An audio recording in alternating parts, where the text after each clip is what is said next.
आज 13 तारीख है। भगवान आगे बढ़ रहे हैं। तो ये काम रहता कहाँ है? तो भगवान कहते हैं ये काम जो है ये रहता है 3 स्थान। हम्म, जो अज्ञान है वो 3 स्थान में रहता है।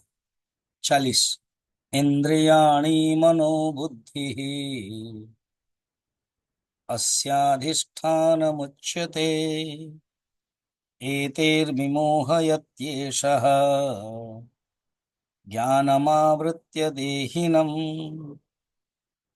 अस्य अधिष्ठानम उच्यते। उच्यते कहा गया है। अधिष्ठान आश्रय, जहां पर रहते हैं, आश्रय। तो ये जो काम है ये 3 स्थान में रहता है। इंद्रिय, मन और बुद्धि। बुद्धि में सूक्ष्मतम रूप में, मन में सूक्ष्मतर रूप में, और इंद्रियों में तो स्थूल ही हो गया है। मगर स्टार्टिंग में पहले इंद्रिय बताया। क्यों? इंद्रिय ही के स्तर पर जब काम रहता है वो मनुष्य को दुख देता है, मनुष्य को प्रभाव करा देता है, इसलिए इंद्रिय का पहले बताया। मगर काम आता है सूक्ष्म रूप में बुद्धि में पहले, फिर उसके बाद मन, उसके बाद शरीर।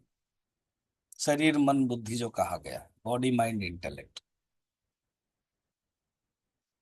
प्रभाव कहाँ ज्यादा होता है? इंद्रियों में। फोकस हो जाता है, स्पॉटलाइट हो जाता है, पता भी चल जाता है कि अभी काम की अभिव्यक्ति हो गई। जब मन के अंदर, बुद्धि के अंदर रहता है काम, पता नहीं चलता है, कोई जान नहीं पाए। मगर जब शरीर के अंदर आ गया है तो पता चल जाएगा।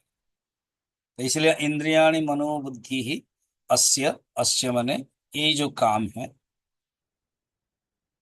काम का ही कारण अज्ञान है, तो इसको काम यहाँ पर टॉपिक है इसलिए काम ही लिया जाएगा।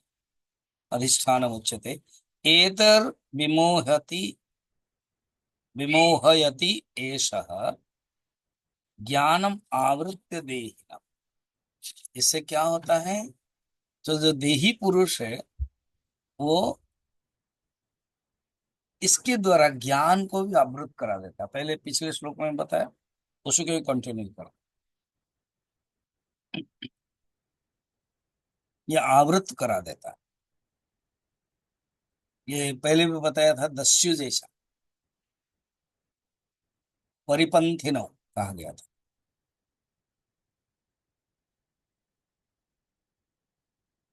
और ये श्रेष्ठ दस्युओं के जो श्रेष्ठ होता है, दल के जो सरदार होते हैं, वैसे ही।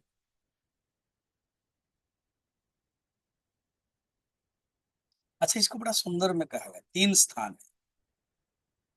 जो डाकू लोग भी एक ही जगह पर नहीं रहते हैं, उनको पता है कोई आक्रमण करेगा।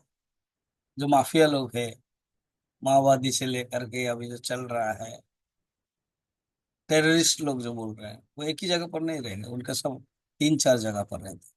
जानते हैं कोई अपना अड्डा में कोई आक्रमण कर देता, वो चले जाते।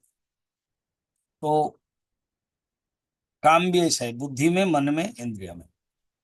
इसलिए वो जो त्रिपुर रहस्य है, एक असुर था त्रिपुरासुर, उसका 3 पुर था। यही अर्थ है, मन बुद्धि और शरीर। जागृत स्वप्न सुषुप्ति अवस्था। लौह, फिर रौप्य, फिर स्वर्ण आदि से निर्मित ये पुर। जब भी कोई उसको ढूंढेगा वो दूसरे पुर में चला जाता था। अच्छा, कोई बुद्धि में ढूंढेगा तो वो शरीर में है, कोई शरीर में है तो बुद्धि के स्तर पर है। तो कौन दूर कर सकता है? केवल भगवान शंकर, कामारी, शिव, कल्याण में, सुदर्शन, आत्म साक्षात्कार, ज्ञान से ही ये दूर हो सकता है। और पहले ज्ञान को ही आच्छादित कर दो। ज्ञान यहाँ पर शास्त्र ज्ञान,